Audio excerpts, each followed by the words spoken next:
Hello students, आप सभी का स्वागत है साइंस एकेडमी में। आज हम बात करने वाले हैं blood blood circulation system part 2। Part first के अंदर हमने देखा था कि ब्लड,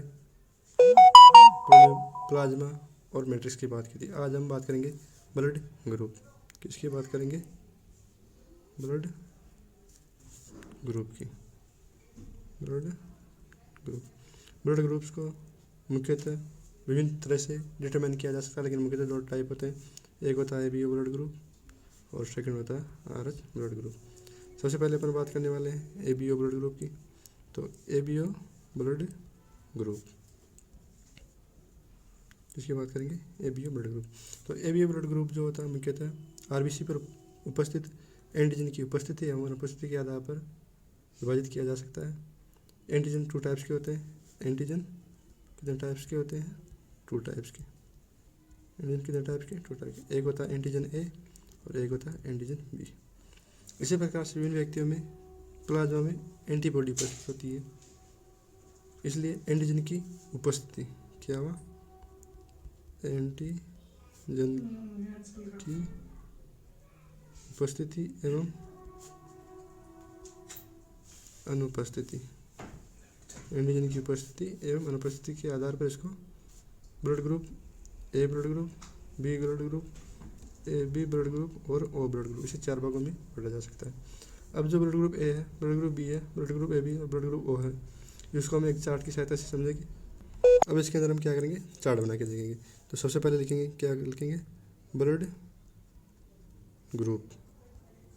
क्या लिखेंगे? Blood group. इसके बाद लिखेंगे आरबीसी में प्रेजेंट एंटीजन। इसके अलावा लिखेंगे प्लाज्मा में उपस्थित एंटीबॉडी। क्या उपस्थित है? एंटीबॉडी। और इसके बाद लिखेंगे हम क्या? ब्लड डोनर, यानी कि रक्तदाता। क्या? रक्तदाता।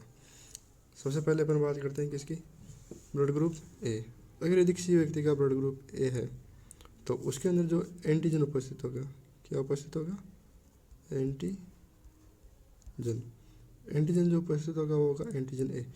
अगर यदि एंटीजन ए है तो उसकी प्लाज्मा के अंदर जो एंटीबॉडी होगी, क्या होगी? एंटीबॉडी, वो होगी बी। और जिस व्यक्ति का ये ब्लड ले सकता है वो होगा, एक तो होगा ब्लड ग्रुप ए और ओ।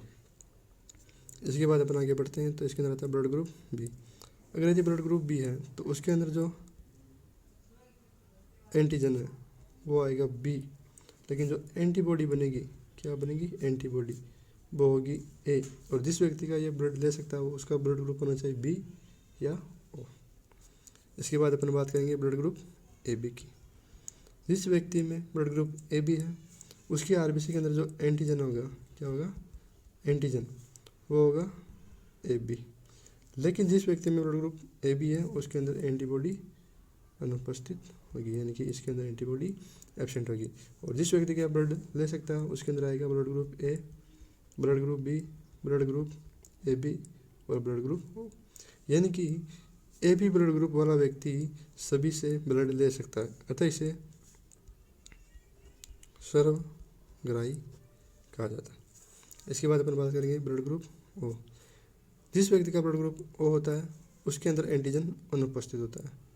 क्या होता है? एंटीजन अनुपस्थित होता है और एंटीबॉडी उपस्थित होती है। तो एंटीबॉडी कौन सी होती है?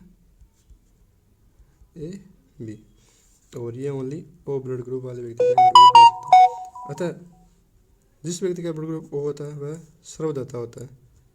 क्या होता है? सर्वदाता। यानी कि ओ ब्लड ग्रुप वाला व्यक्ति सभी को ब्लड दे सकता है, लेकिन वहीं पे ए बी ब्लड ग्रुप वाला व्यक्ति सभी से ब्लड ले सकता है। ये थी अपने एबीओ ब्लड ग्रुप की नॉर्मल सी बात। ये थी अपनी किसकी? एबीओ ब्लड ग्रुप की नॉर्मल सी बात, जो कि एंटीजन ए और बी होता है। किसके अंदर प्रेजेंट होता है? आरबीसी में। कहाँ पे प्रेजेंट होता है ये? आरबीसी के अंदर एंटीजन उपस्थित होता है, वहीं पे एंटीबॉडी जो होती है प्लाज्मा में उपस्थित होती है।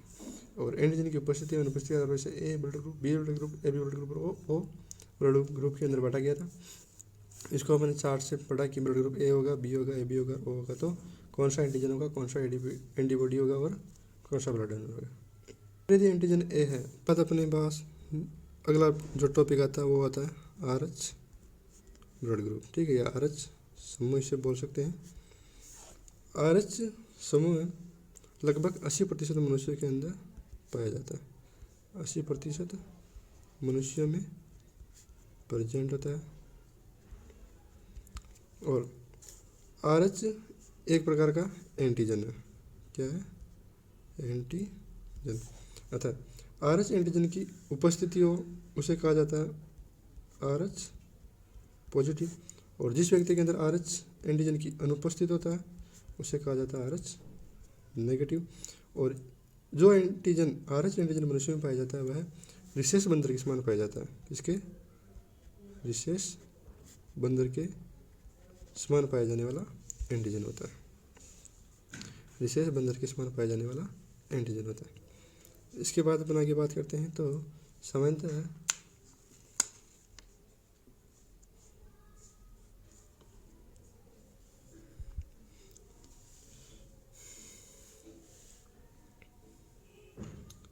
इसके बाद क्या होता है कि एक विशेष प्रकार की अयोग्यता जो देखी जाती है वह है माता, जो कि RH नेगेटिव होती है और उसके गर्भ में पल रहे भ्रूण में पाई जाती है।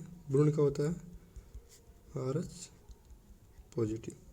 सामान्यतः देखा जाता है कि माता और भ्रूण एक दूसरे से अपरा के द्वारा पृथक रहते हैं, जिसके कारण इनका आपस में ब्लड एक्सचेंज नहीं होता। लेकिन कभी कभी क्या होता है कि माता का जो ब्लड होता है वह भ्रूण में कुछ पार्ट उसका रिसाव हो जाता है। जैसे रिसाव होता है तो क्या होता है RH नेगेटिव माता का और RH पॉजिटिव भ्रूण का आपस में मिल जाते हैं, क्रिया करते हैं और RH एंटीजन के विरुद्ध क्या बना देते हैं? एंटीबॉडी। जैसे ही एंटीबॉडी बनती है तो उसके अंदर क्या होता है RBC या तो नष्ट होने लग जाती है। क्या होता है? RBC नष्ट होने लग जाती है, जिससे या तो बच्चे की मृत्यु भी हो सकती है या उसे पीलिया हो सकता है, उसकी रक्ताल्पता यानी कि उसके अंदर ब्लड की कमी हो जाती है। इस घटना को क्या कहा जाता है? इरिथ्रोब्लास्टोसिस। क्या कहा जाता है? इरिथ्रोब्लास्टोसिस। क्या कहा जाता है? इरिथ्रोब्लास्टोसिस। यहाँ पे खत्म होता है आपका blood group, ABO blood group और RH ब्लड ग्रुप। इसके बाद अपन नेक्स्ट क्लास में पढ़ेंगे ब्लड क्लॉटिंग एवं लसीका यानी टिश्यू फ्लूइड।